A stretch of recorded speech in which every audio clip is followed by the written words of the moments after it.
Welcome, everyone. My name is Dolf De Roos, and I'm here in the studio today with Gene Burns, my investment partner out of Las Vegas. Welcome, Gene. Hey, thanks, Dolf. Great to be here. Well, great. We're here really to give an introduction to the two CDs that you're about to listen to.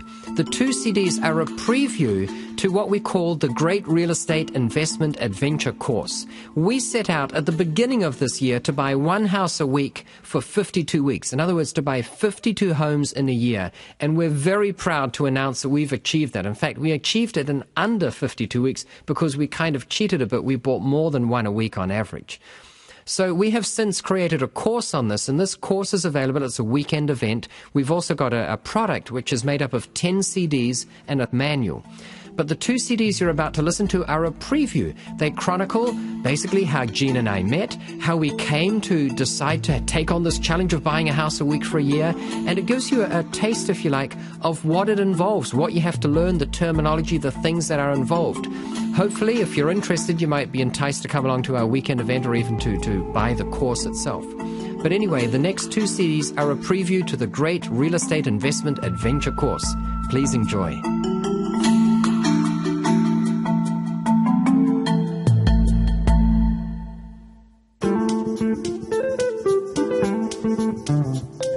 Hello, my name is Dolf De Roos, and it gives me great pleasure to be talking about pre-foreclosures today, because often when I talk about aspects of real estate, there are things that I've discovered or worked out myself.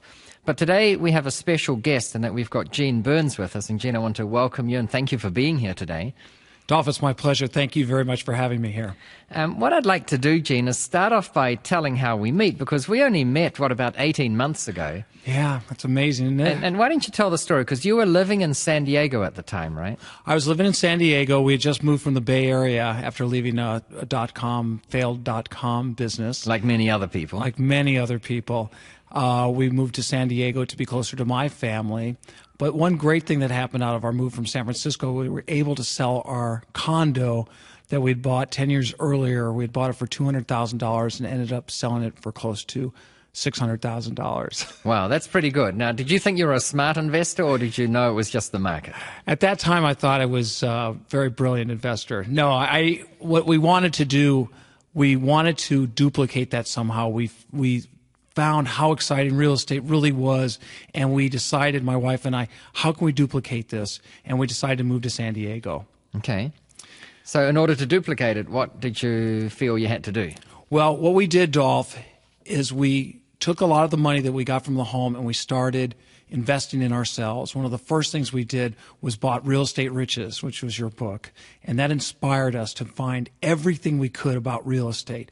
We bought every CD, every book, every videotape. We went to seminars. We went to the Learning Annex seminars that you spoke at quite a bit, because we were trying to determine what aspect of real estate should we focus in on. And doing all these courses, how much money would you say realistically that you spent on your self-education? I would say over the 9 months that we completely focused on educating ourselves in real estate, we spent between $35,000 and $40,000. Wow. Okay, well, that's a substantial investment. But as listeners will hear in a moment, it has kind of paid off for you. Absolutely. So you were living in San Diego. What happened next? We're living in San Diego. We had purchased your books, listened to a lot of your videos, listened to a lot of your interviews. Then we saw you were coming to town. We saw you at the Learning Annex, I believe, in San Diego. Got in the front row and listened to everything you had to say about real estate. And one of the key components that was really the turning point in our lives is that you'd mentioned that Las Vegas was one of the #1 real estate investing areas in the country, if not the world. And my wife and I knew you were living in Phoenix. We said to ourselves later that evening, well, Dolphus probably has all the deals tied up in Phoenix.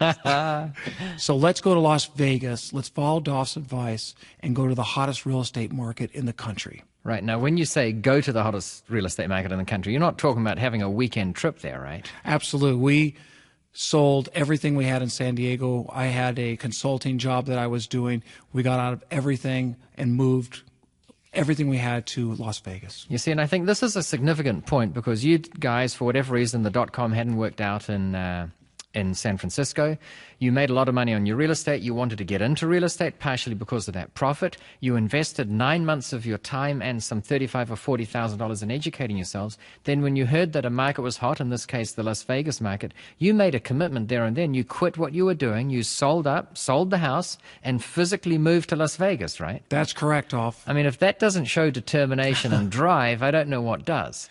And it's my contention that part of your success is the fact that you'd made that commitment. There was no turning back. I mean, if you'd totally failed in real estate in Las Vegas, you might have had to turn back with your tail between your legs, so to speak, to say, well, let's try what we were doing back in San Diego again. But you'd made a commitment, and I really want to emphasize that point, because a lot of people try to get into real estate, but they're not committed. They still get home after work and turn the TV on, or they read magazines that don't really educate them. So anyway, you got to Las Vegas. You were there with your wife. You were kind of new to the game of real estate. What happened next? Well, the next thing we did is we had investigated some other courses, and actually Mary went to a boot camp, and then I actually went to your 2-day event in Phoenix. Mm-hmm. We read every book we could get our hands on, and we felt for the type of investing that we wanted to try that had the least amount of risk with the highest reward was single-family homes. And we had learned a system called lease option purchasing. And just basically, it was finding a motivated seller that had to sell their home for whatever reason. We were going to take over their payments, and they agreed to sell us their home at a predetermined price, but we did not have to pay them for 3 or 4 years down the road. And we made our money in the equity growth that we were betting that the market would provide for us. Right. So the interesting thing was, after listening to you, after reading your books, after Mary's boot camp that she went to and the boot camp I went that you were holding, we felt that lease option buying was the thing we wanted to do. And the interesting thing that happened, the more I was interviewing motivated sellers, the more I was finding what these people had in common were a lot of them were facing foreclosure. And I would try to fit my lease option technique into a foreclosure situation, and it just didn't work. Mm-hmm. So rather than forcing the lease option, I said, I'm going to educate myself on everything I can on foreclosures. Okay. Now, again, when you say educate yourself, you're not talking about reading for 3 hours one afternoon, are you? No, actually, a lot of the advice that you'd given in your books, we had gone and found a local real estate club. We had spoken to other individuals that were the so-called experts in finding pre-foreclosures, foreclosures, flipping property, which just means finding a home at a very inexpensive price and then reselling it to an investor. Right. We also went down to the courthouse and actually watched the process of homes being sold on the courthouse steps for cash, knowing that that was not a game that we could afford to be in or it was interesting to us. Right, right. So you did all this research, but what happened, as I recall the story, because, we met in August of 2001, that was that evening at the Learning Annex. Then what I remember about Eugene is you'd turn up at any event in that area where I was speaking, and you'd always sit front row, and you'd always be smiling there saying, remember me.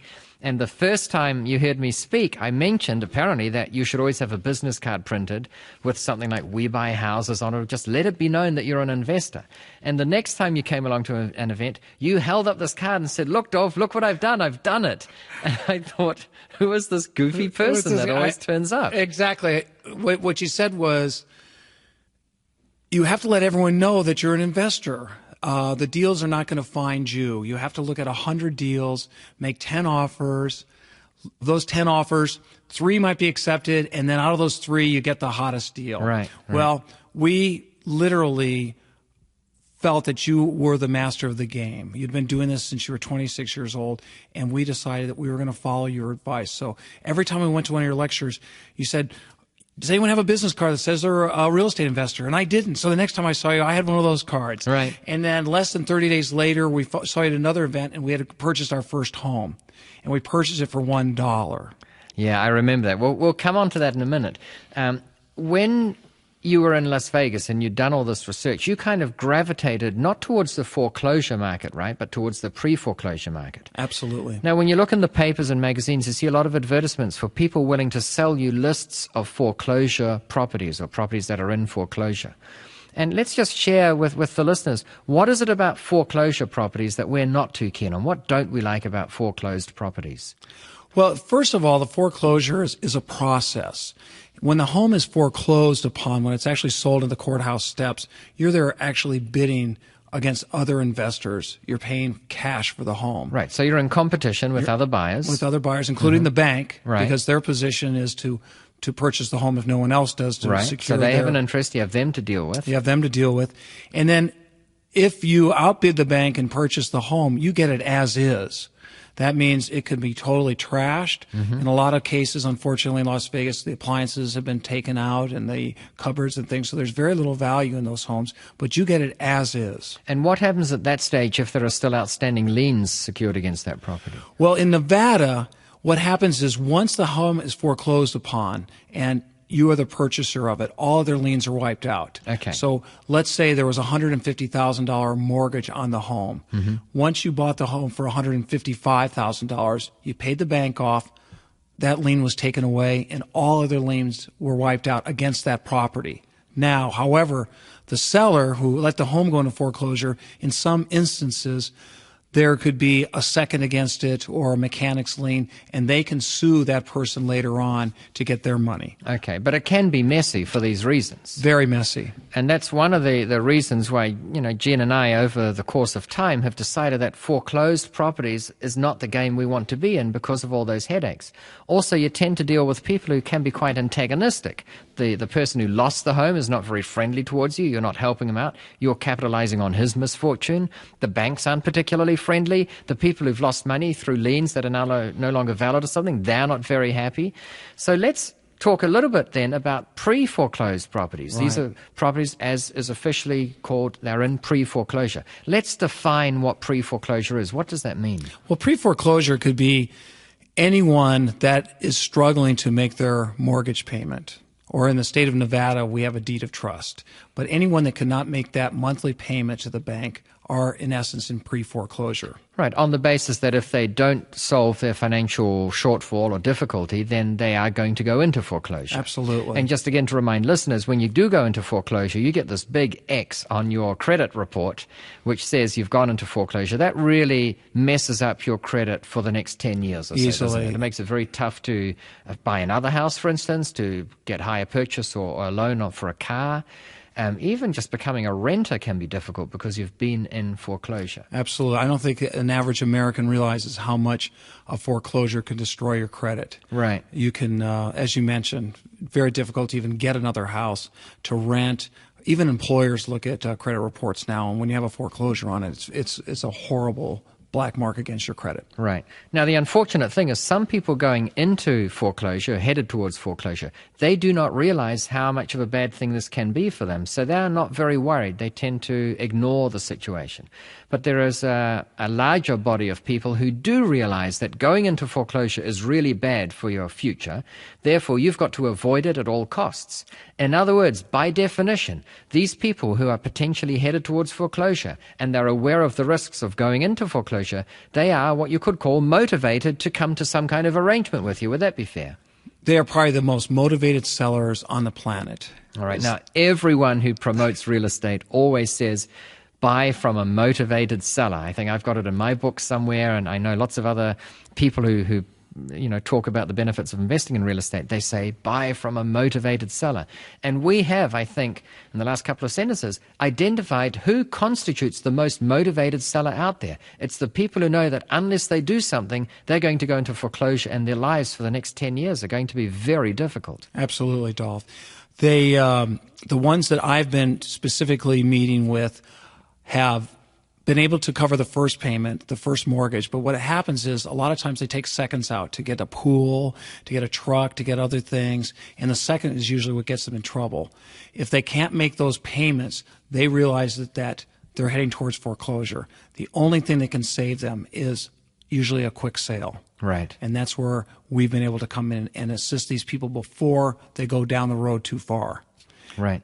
Now, I want to talk about another category of pre-foreclosure because you said, and it's correct, that anyone that is headed towards foreclosure, by definition in pre-foreclosure. But technically, there is another category, a more specific category of people who are in pre-foreclosure, and that is once the bank sends them a particular letter. Can you describe what that letter is? Absolutely. It's a letter that you never want to get. And basically what happens is when you are late on a payment to the bank for your monthly mortgage payment or deed of trust payment, when you're 30 days late, you are in violation of that deed of trust. And at that time, legally, the bank can start the foreclosure process against you. What usually happens, though, is you're 30 days late, the bank calls and see if they can work something out. If you don't talk to them and try to work something out, your loan goes into another part of the bank called the collection department. They'll even try to call you after 60 days to see if they might be able to do a forbearance agreement, which we'll talk about later, or rearrange the loan for you. If they're unable to do that, Dolph, then it goes into the loss mitigation department. At that time, in the state of Nevada, where we have a deed of trust, the trustee is then instructed by the bank to go to the county recorder's office and record what they call a notice of default, stating that you had promised to make these payments on a regular basis to the bank and you're using your home as collateral, that you have defaulted on that trust, that deed of trust, and now the trustee acting for the bank is going to declare that the deed of trust is in default and that your home will be sold on the courthouse steps. In Nevada, it takes 90 days. And once it's sold, there's no right of redemption in Nevada. You can never get that house back. Right. The letter that you're talking about is called a notice of default letter. It's a notice of default. Now, this gets recorded publicly, correct? Absolutely. It gets recorded publicly, and you are sent a certified letter to let you know that you have been in default, that a notice of default has been recorded against your property, and then as the process for selling your home gets closer to that last day, 3 weeks prior to the day it's sold on the courthouse steps, they contact a local newspaper, a small general circulated newspaper, to publicly let everyone know that your home will be sold on the courthouse steps. By law, they have to print this every week for 3 weeks. Right, but here's the point. As soon as that notice of default is recorded, right, it's publicly available information. And one of the techniques that you're using is you're finding out who has had one of these notices of default, because at that point they're not yet in foreclosure, at which point we're no longer interested in them. They're in pre-foreclosure, and they are very motivated people to have their problems sorted out for them somehow. That's absolutely correct. What happens is when you receive the notice of default, as you mentioned, Dolph, it's recorded against the property. And escrow offices, it is their job to find out everything that is connected to a property.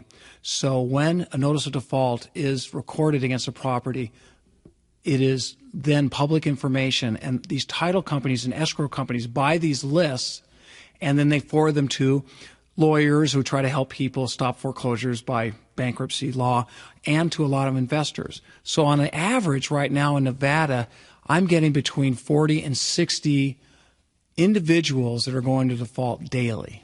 Wow. And I want to emphasize this because the figure is staggering. You're talking 40 to 60 people going into default per day. Per day. On average. And on average, that's correct. Could you physically go out and look at 60 properties a day in Las Vegas? I couldn't personally. It's tough, isn't it? I mean, you can't drive to all of them and look at them, let alone inspect them, check them out, mull over them, take a photo, go back to them, think about it again. There are so many opportunities. Now, this is just from that narrow sector of people who've had a notice of default and the letter sent to them stating that. Up to that time, 3 weeks later, or whatever the time is, when it goes into that foreclosure sale. So that is one rich source of people who are exceedingly motivated sellers. And if that were the only source available to us, I mean, we'd still have a field day, right? Absolutely. We couldn't cover what we have available just on that list alone. Right. Now, here's the great news, everyone, and that is we don't limit ourselves to just those notices of default listings. There are many other sources. And, Gene, when you first told me how you were getting people to let you know that they were in trouble, I couldn't believe it. It just blew me away. And one of the reasons, people say, why is Gene hanging with you and why is he doing stuff with you? It's very simple. I teach real estate all over the world. Last year I did it in 16 countries. I've lost track of how many tens of thousands of people we've put through programs of one sort or another.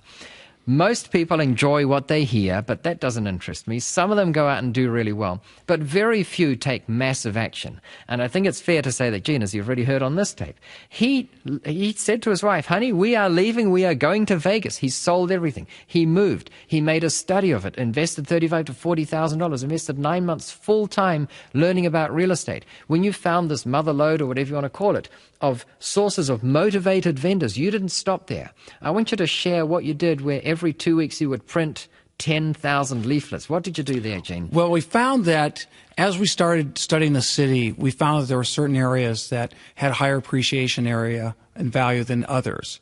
So we started identifying zip codes that we thought we wanted to invest in.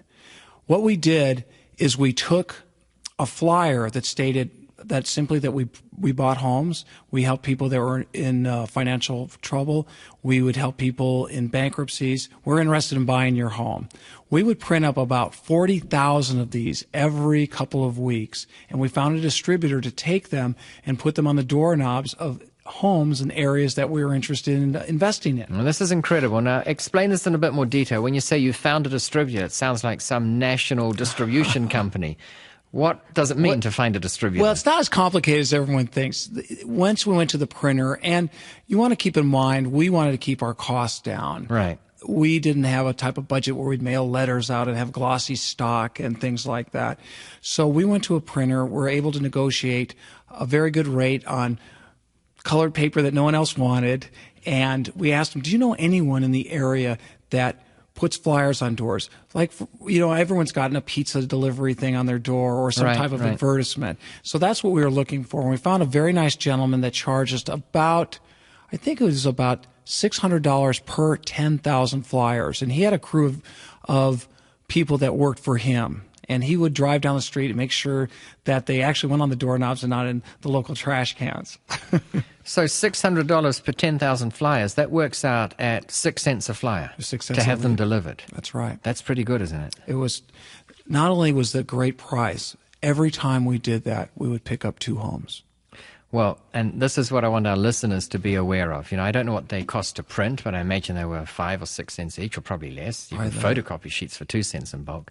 So your total cost might have been 8 cents to have these things printed and delivered. Right. And for every batch of 10,000, did you say you tended to buy 2 homes? That's correct, Dolf. And the profit from 2 homes, well, we'll get into some numbers a bit later, some examples, but, you know, it would be a conservative estimate to say you make $10,000 over the next year from a property. That would be the most conservative. I mean, we picked up some homes that had $20,000, $30,000 in equity in it, that these people were in pre-foreclosure. They went home, they got a leaflet from us or a flyer saying we buy homes. They'd call us, we'd go right over, and in many, many instances, we were just able to work out a deal right there, get them caught up with the bank, save their credit, and they agreed to vacate the property and give us the deed to that property. Right. That's correct. Well, we'll come on to that in a minute. But the real point I want to emphasize is, if you know that you can print something and have it delivered for under 8 cents, and that every time you do that 10,000 times, which is less than $1,000, you on average buy 2 homes with equity of 10, 20, 30,000 each, plus positive cash flow, plus equity growth, because in the future they're going to go up in value. You've got to ask yourself, why would you not do it? And that's the very point. Here's the answer to the question why Gene and I hang with each other. Gene does this stuff. He is out there doing it. He is dreaming up these ideas. He's hustling to find out how he can get it done, and he goes and does it. And I think that's so admirable, because there are countless tens of thousands who come along and listen and say, wow, that was a really great evening, and then they do nothing with it. Now, I know there are a lot of people who do things on a smaller scale. But the next thing I want to talk about, Gene, is I often have people say to me, oh, you're in the foreclosure market. And I say, well, not really. I'm in pre-foreclosure. They say, well, pre-foreclosure, foreclosure, it's the same thing. You are just capitalizing on someone else's misfortune. Now, if that were true, surely it would be fair to say that everyone that we did a deal with would have a grudge against us because we capitalized on them. And that is not the case. What is the most common thing that people say to us when we do a deal with them? Dolf, time and time again, any time that you and I do a deal, and what I've learned from you is it has to be a win-win. Things happen in people's lives where sometimes a spouse gets sick, someone loses a job. These aren't things that people planned. But what happens is they get 1 month or 2 months behind. They don't have enough equity in their home to sell it traditionally through a realtor, and they're trapped. Right. And what we're able to do is come in and say, look, there's no equity here. What we'll do is we'll make up your back payments, but in order to make up your back payments and save you from the possibility of foreclosure, all we're asking you to do is deed us over the home and stay on the loan for a long enough time until we can bring in some new financing. Right. Now, if that doesn't work, then, we really can't help you. But if it does work, if they are willing to stay on the loan, which almost everyone has been able to, they feel wonderful. They're thanking us. I've let them stay in a couple extra weeks. It has to work both ways. It has to be a win for them and a win for us. Right. And that's the thing. They thank us. They are constantly saying, thank you so much. So you touched on it. I want to emphasize another point, and this is sort of crucial to the whole operation. Firstly, we are not unfairly taking advantage of their situation. They, for whatever reason, sometimes it's their own fault because they don't know how to manage their finances, and sometimes it's through circumstances beyond their reasonable control. They've ended up in a financial situation which is, well, it's sad, and they can't help it. They're there. So we offer to help them out by taking over the deed of the house. We end up owning the house. They thank us for it because we're really helping them out. Remember, our offer is still a mile better than any other offer they've had from anywhere else. But here's the interesting thing, as Gene's alluded to, we will say to them things like, well, would you mind staying on the mortgage? Like, would you mind if the mortgage gets recorded as still being on your name? And initially they can be a bit suspicious. Some people do say things like, well, what do you mean? You're going to leave the mortgage in my name and then you won't pay and then I won't have the house and I'll have this debt and all this sort of thing. So we don't mind when they ask that because it's a natural question. But we say, no, look at it this way. You've already had a notice of default. You've already had a certified letter stating that you are in default, which means your credit rating is already affected. If we buy this property from you and renew the mortgage, refinance or take over the mortgage, whatever the case may be, then your credit rating will be marred by this X against your name because you've had a notice of default. However, if you stay on the mortgage, and we will faithfully pay the mortgage principal and interest payment every month, and of course it's in our interest to do so, but if you stay on that mortgage, then for the remaining 5 or 6 or 7 years of the mortgage, whatever the time frame is, your credit rating is going to go back through the roof. Anyone's going to say, well, they had a hiccup there for a short period, but now they've been paying that for 6 years, and you'll have a very high FICO score. I mean, it just makes sense. It's perfect. It's a perfect solution for them. They also ask about that due on sale clause, and I don't want to get too technical with your listeners, but there is a piece in the contract of the deed of trust stating that if the deed changes names, that the bank has the right to call the loan due. But anyone that has any type of mortgage payment, you're sending that mortgage payment around the country. No bank even knows who's getting the money. They rarely go down to the county recorder's office to see, wow, now Dolph's name is on this. The bank is more interested in banking. They're interested in getting their money. Right. Is the money paid on time every month? That is. And if it is, they don't ask further questions. They really don't. And that's, again, why it's in our interest to pay it on time. And the great thing, too, Dolph, is we explain that to them. A lot of people don't even know that there's a due on sale clause, and we have a letter that we sit down with them and say, look, this could happen, but we want to explain what the due on sale clause is.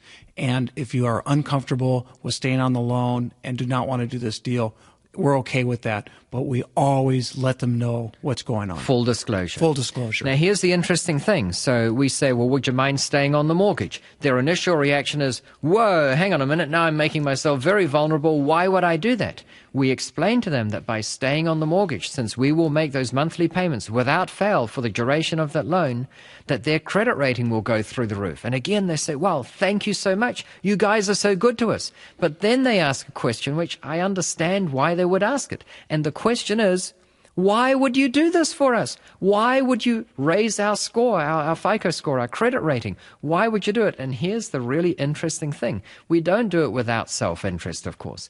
If we bought that property from them, and if we had to take out a completely new loan, we would have to apply for the loan, which takes time. We would have to apply for the loan, which also takes money. And we would have to put in a certain cash deposit or down payment. Now, it varies, but depending on the deal, remember all the deals that we hear about on the moment, and Interest rates are the lowest they've been in about 42 years. Money is easy to get at the moment. But in general, all those ads that we're inundated with right now are for owner-occupied homes. As soon as you get into investment homes, the rules get a bit tougher. Interest rates are a bit higher. The amount of down payment you have to put in tends to be a bit higher. Terms are harsher. So it's not easy to get 100% mortgage funding on investment properties. So if we had to buy this property outright from our distressed, motivated seller, we may have to come up with 10 or 20%. And yeah, we could do that once or twice or maybe 10 times, but we couldn't do it 100 times. We'd simply run out of cash. However, by having them stay on the mortgage, we don't even have to go to the bank. We own the property. We are helping them out. We haven't had to put any cash into the mortgage. We haven't had to refinance it even. So it's a win-win situation, that classic thing that you spoke of before. Everyone wins. Not only the seller, this motivated, distressed seller, and not only just us, but also the banks, because they are in a situation now where they had a person who was potentially going to go into foreclosure. That's been eliminated. They're not even distressed anymore. We're making the payments. The bank wins. This is a classic example where you've got 3 winners and no losers. Absolutely, Dolph. And the other question I get was, if they want to purchase a home 3 or 4 years down the road, what will this look like on their score? And basically, it'll just look like they would make their payments, there was a little hiccup, they missed 2 or 3, and then bang, as you mentioned, they were back up, making the payments over and over again. So when they want to purchase another home, not only have we fixed their score for them and showed stability, but when they go to purchase a second home, they can claim this as a rental. Right. And that really is no bad deterrent against their credit. Right. Okay, well, let's move on, because I want to explain how exciting this pre-foreclosure market is. When you go out to buy a traditional piece of real estate using traditional techniques that I describe in various books and that other great authors have described in their books, generally you look for a property, hopefully from a motivated seller. It might be at a slight discount to the market value, hopefully at a big discount to market value. You want to have things that you can do to the property to increase its value, but you still have to apply for a mortgage. Now remember, banks in general only lend on the lesser of the purchase price or the appraised value. So it doesn't matter if it's worth $300,000. If you bought it for $100,000, which means you're buying a bargain, the value that the bank uses to determine the mortgage is $100,000. So if they only give you 80%, they'll give you $80,000. You still have to come up with 20. It's a slow way of doing things. We've already seen that using our techniques in the pre-foreclosure market, we don't need to put any money into the financing of it. So let's talk about the cash required to do the deal. What sort of money is involved? I mean, on your well, let's talk about your first one, because that is the zaniest deal. When you told me that, Gene, I thought, he's not understanding something. He might have put in a down payment of $1, but he had to put up the other $19,999 for his $20,000 deposit when he closed, or when he, settled on it. That was a wacky deal, and people are doing it all the time. Basically, it's called a lease option. We found a motivated seller, had a beautiful home, and he had to sell it. He had to sell the house. His daughter, who was living in it, moved back to California. He did not want to rent it. The house was worth about $250,000. What we did was we were able to negotiate a price of $224,000, and we locked up that price. He agreed to that price. We locked it up with $1, saying that we will pay you that $224,000 3 years from today. But we will lock that option in with $1. Mm-hmm. We'll make all your mortgage payments, and at the end of 3 years, we will pay off your $224,000 loan. Now, the great thing was, 3 weeks later, we found what we call a rent-to-own buyer that came to us and said, I will buy this home for $273,000 3 years from today. And right there, we had made $53,000 on our first investment of really just $1. Well, that's the crucial thing. You didn't make $1,000 on a $224,000 investment. You made $53,000 profit on a $1 investment. And again, the point I want to emphasize is these things are possible, they're real, they happen, they're legal. The thing I absolutely love about real estate is there are so few rules. If you want to buy stocks, and I don't even want to talk today about whether or not one should buy stocks, but if you do buy stocks, there are all these rules as to How many days after you put the order through the broker do you have to come up with the cash? And you can't pay for stocks you buy with an old BMW or something. It's against the rules. Whereas when you go to buy a piece of real estate, you can put anything in that contract that you like. The seller shall accept as part payment for this property an old BMW that's no longer working and 3 of the 4 tires are flat, which for the purposes of this contract shall be valued at, and you put the figure in there. That's so right. You can do all these things. That is one of the most fascinating things about real estate. People forget that. So you can sign up an option for $1. Absolutely. And I understand the way it was is the seller didn't have to worry about the mortgage for the next 3 years, and at the end of 3 years, the mortgage would be paid off and he would get, his money back effectively. So there was no further downside. What he bought, in other words, what he agreed to was that he had no more headaches with that property. Right. What he was looking at was he would have had to make that mortgage payment of $2,000 a month. He was looking at a $24,000 a year mortgage that he could not afford. He had another home in California. And what we did was we offered him a solution that we were going to cover it if the house had a tenant in it or not, that we gave him our word that if he'd sell us that house at $224 and wait for 3 years to get his money, that we warranted, which this is a fancy word for promise, that we will cover his payments all the way up to that 3rd year. And we explained to him where we're going to make our money is the growth and the equity. The house is in a great area. It was a 4-bedroom with a pool and jacuzzi overlooking Las Vegas. We knew it was going to be a great equity growth for us. Right. Well, here I want to go on a slight tangent because as you were saying that, I was reminded of something I once was told by Zig Ziglar. Many people will know who Zig Ziglar is. He said, you can get whatever you want in this world so long as you help enough other people get what they want. And you made the perfect example of that. If you'd seen this property and thought, well, it's a nice home, he wants 224 or whatever, I wonder if he'll accept 205, and you just did a traditional negotiation on it, chances are it wouldn't have worked. You wouldn't have known what would have motivated him. By asking him the right questions, by talking with him, the mere fact that you knew he had a daughter who left and moved back to California and he already had another home there and that the interest payments were $2,000 a month, that means that you spoke with him and asked him that. And Gene, what I find, and I'm sure you do the same thing, is when you talk to people, after a couple of minutes, they generally open up. They want to share with you, especially if you've built some rapport with them. You don't come across as hoity or knowing more than them, or I'm this big fat investor and you're a mere minion. No, we're all on this planet together. And you know what? In 100 years' time, chances are all of us are going to be underground anyway. It's not going to matter anymore. So just be yourself. Be real. Help people. And I have found the more I help people, be it teaching from the front of the room or helping them in deals, the more they're willing to come to me with great deals to help me out. And here's a prime example. You found out what this person's problem was, basically. He had a headache. It was in the form of a $2,000 a month commitment that he didn't want to and possibly couldn't have afforded to pay. And all you did is offer him a solution. The solution to him was, from the moment you sign this contract, you will have not one more cent of financial responsibility or commitment. I will take this headache away from you. And that freed you up to make money. Now, from what you say, within 3 weeks you got this offer for $274,000. Look at it this way. Say that offer would never have arrived and you would have hung on to that property for 3 years as you possibly would have had to under that contract. That means you would have had the benefit of 3 years of capital growth. Absolutely. Now, of course, it means if the market had gone down, you would have had the benefit, or otherwise, of 3 years of capital loss. And again, that's what this guy opted out of. He knew that even if the market would go down so that that house would only be worth, say, $150,000, you would still pay him $224,000. In other words, he kind of bought insurance against a fall-off in the value. You took the risk. You took the risk that it would go down, but you also got the benefit from it having gone up. And you didn't even have to wait 3 years. Within 3 weeks, you were offered $53,000 more.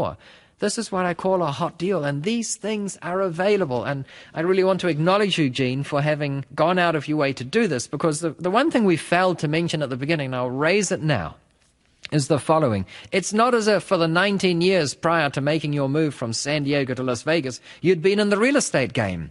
In fact, if you don't mind me saying this, is it fair to say that you had some spectacular losses with real estate? Why don't you tell us about those? I was the worst at real estate. My first house we bought in Southern California, I think I was the only one in Southern California that ever lost money in real estate.